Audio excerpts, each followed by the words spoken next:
The story begins in a quiet town in the United States, where a man named Daniel, a lifelong car enthusiast, had grown up surrounded by American muscle cars, roaring engines, and a culture of gasoline.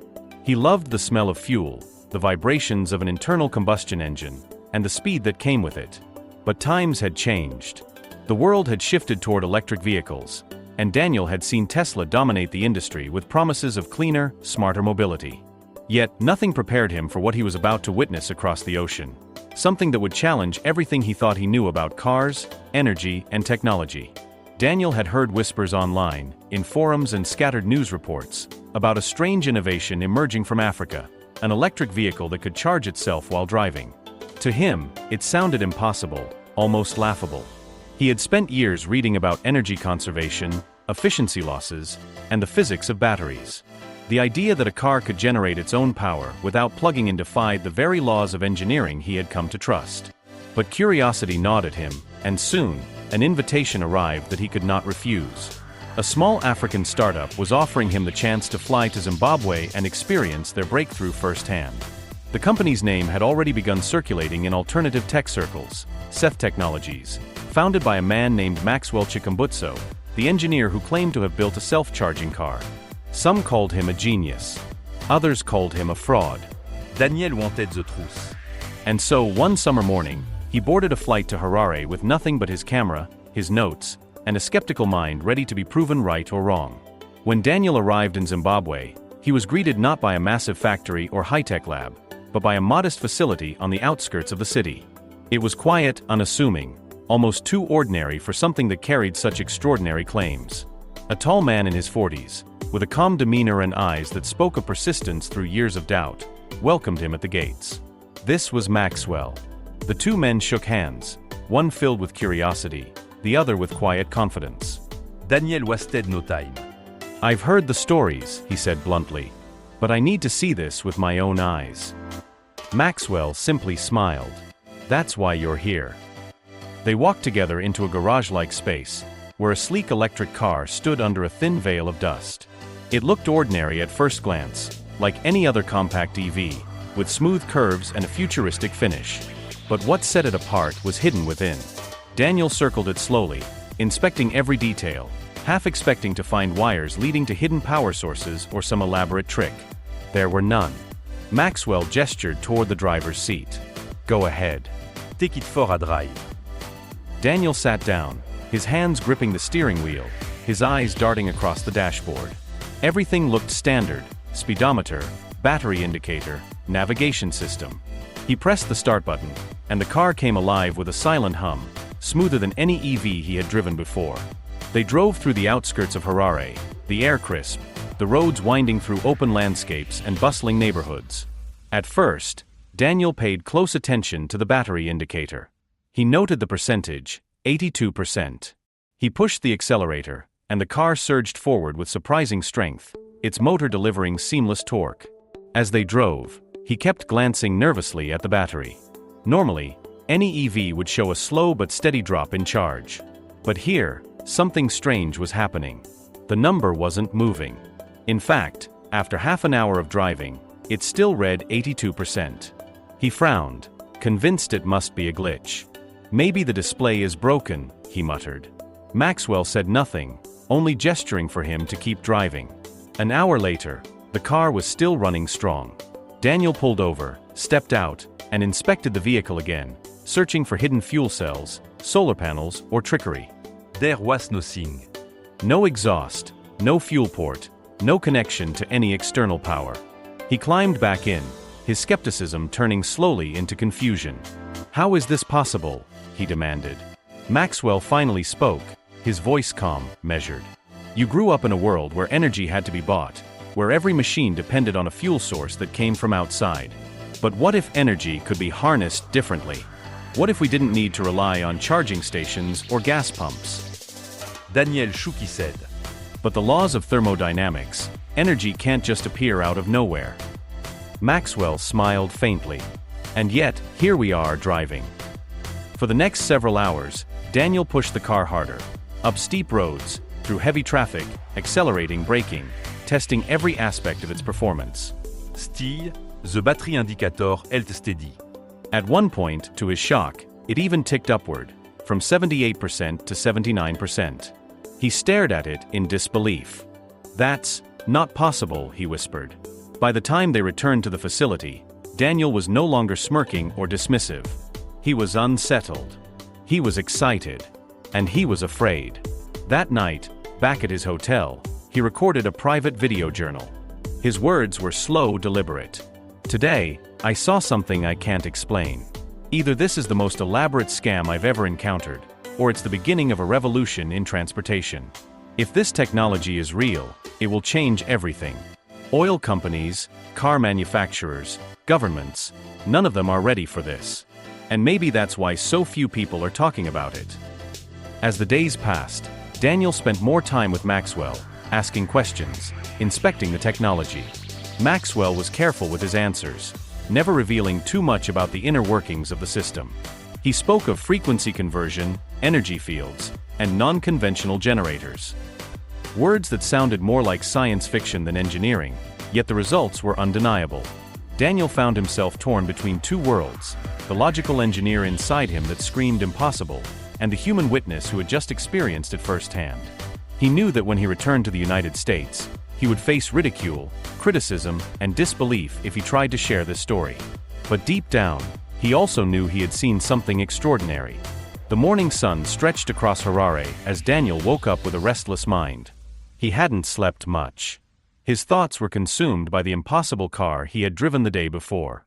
He had reviewed the footage on his camera several times, staring at the unwavering battery indicator, watching the car glide effortlessly across the roads without losing a single percent of charge. No matter how much he replayed it, he couldn't reconcile what he had seen with the scientific principles he trusted his whole life. He was an engineer, not a dreamer. He believed in equations, in evidence, in the unbreakable walls of physics. And yet, here in Africa, something had cracked those walls. That morning, he returned to Maxwell's workshop, determined to dig deeper. The building was humble, nothing like the sprawling factories of Detroit or Silicon Valley. Instead, it resembled an oversized garage, with a few technicians moving quietly in the background. Their equipment was basic, their tools ordinary. Nothing about the scene suggested a billion-dollar breakthrough, yet hidden within these walls was a car that could run indefinitely without plugging into a charger. Maxwell greeted him warmly. "You're early," he said, smiling. "I couldn't sleep," Daniel admitted. "I need to know more." Maxwell nodded. "Good." Curiosity histoire discovery besoin. Daniel pulled out his notepad. Yesterday, I saw it work. "But I need to understand how. You can't expect me to just accept it without proof. What powers this car?" What is inside? Maxwell hesitated. For a moment, his calm demeanor hardened. You want me to undo everything in a single morning? "My friend, do you know how long I have worked on this? Do you know how many times I have been called a liar, a fraud, even a criminal? If I gave away everything to the first skeptic who asked, there would be nothing left of me." What you saw yesterday was proof enough. Daniel leaned forward. You don't understand. "I want to believe you, but the world won't. People need answers, not mysteries. If you don't show them, they'll dismiss you." Maxwell's eyes narrowed. "They already dismiss me. Not because it doesn't work, but because it does. Do you really think the oil companies, the energy giants, the automotive industry want this to exist? Billions of dollars flow into maintaining dependency. If a car like this became mainstream, gas stations would vanish, charging networks would crumble, and whole nations would lose their grip on the world economy. You think they would allow that?" Daniel sat back, unsettled by the intensity in Maxwell's voice. He knew the engineer wasn't wrong. Disruption always created enemies, and the larger the disruption, the more powerful the opposition. "Then why let me see it?" Daniel asked quietly. "Because," Maxwell said, softening again, "you represent the people who will never believe until they experience it themselves. You are my bridge to them." The two men stood in silence for a moment. Then Maxwell gestured toward the car. Today, we drive again. "But this time, you choose the route. No guided paths, no controlled tests. Take it anywhere you like." Daniel's eyes lit up. Anywhere. Anywhere." They set off once more, Daniel behind the wheel. He decided to push the car harder than before, determined to expose its limits. He drove into crowded city streets, weaving through buses, motorcycles, and vendors carrying goods on their heads. The EV moved gracefully, its silent motor a stark contrast to the growl of combustion engines around it. Pedestrians turned their heads, not because they recognized the car but because it moved so quietly. From the city, Daniel veered onto rural roads, where dust clouds rose behind them and goats scattered from their path. He accelerated aggressively, braked suddenly, tested every maneuver he could. The car never faltered. 2 hours in, Daniel noticed something startling. The battery percentage hadn't just held, it had climbed. From 82% that morning, it now read 85%. His hands trembled on the steering wheel. "It's gaining power, while we drive?" Maxwell's calm voice answered yes. Daniel shook his head. No, that is impossible. Every system has losses. Even regenerative braking in Teslas doesn't add more than it consumes. Where is this coming from? Maxwell tapped the dashboard gently. There are energies in the world that we barely understand. Fréquency, fields, vibration. Our ancestors spoke of them long before modern science put names to them. I have learned to harness them, to channel them. The car doesn't make energy out of nothing. It taps into what is already around us. Daniel was speechless. His rational mind screamed at him that it was pseudoscience, that Maxwell was dressing impossibility in mystical language. And yet, the numbers didn't lie. The car was gaining charge. He drove until the sun dipped low, painting the horizon with streaks of orange and red. Finally, exhausted, he pulled over on a hill overlooking the city. Harare glimmered in the distance, lights flickering on one by one. Daniel sat in silence for several minutes before turning to Maxwell. "Do you realize what this means? If this is real, if this can be replicated, you've solved one of humanity's greatest problems." Maxwell gazed at the horizon, his voice steady. "Yes. And that is why it is so dangerous." That night, Daniel couldn't shake the conversation from his mind. He thought of Detroit, where automakers fought for market share. He thought of Silicon Valley, where billionaires invested billions in clean energy startups. And he thought of oil-rich nations, whose economies would crumble if cars no longer needed fuel. What would they do if Maxwell's invention ever reached the world stage? Would they bury it? Would they destroy him? The next day, Daniel pressed further. "You must publish this. Share the designs, open source it. If people everywhere can build it, no one can stop it." Maxwell shook his head. "Do you think it's that simple? Even now, I am followed, threatened. I have received offers from companies to buy my patents, only for them to disappear afterward. If I gave everything away, they would still find a way to bury it. No, Daniel." The world isn't ready. Daniel frowned. "But the world needs it." Maxwell's expression softened. Maybe one day. "But not today." Still, Daniel wasn't satisfied. He needed more evidence. He needed to take the car out of Zimbabwe, to test it under conditions Maxwell couldn't control. So he made a bold request. "Let me take it back to America." Maxwell's face darkened. "That would be dangerous. For you, for me, for this car." "Then come with me," Daniel urged. "Let me show them." "Let me prove it." Maxwell considered it for a long time. Finally, he sighed. "We will see." Over the following days, Daniel spent more time with the team at Seth Technologies. He interviewed technicians, examined the car's components, and even attempted to trace the wiring. What he found was baffling. The system inside didn't resemble any standard EV design he had seen before.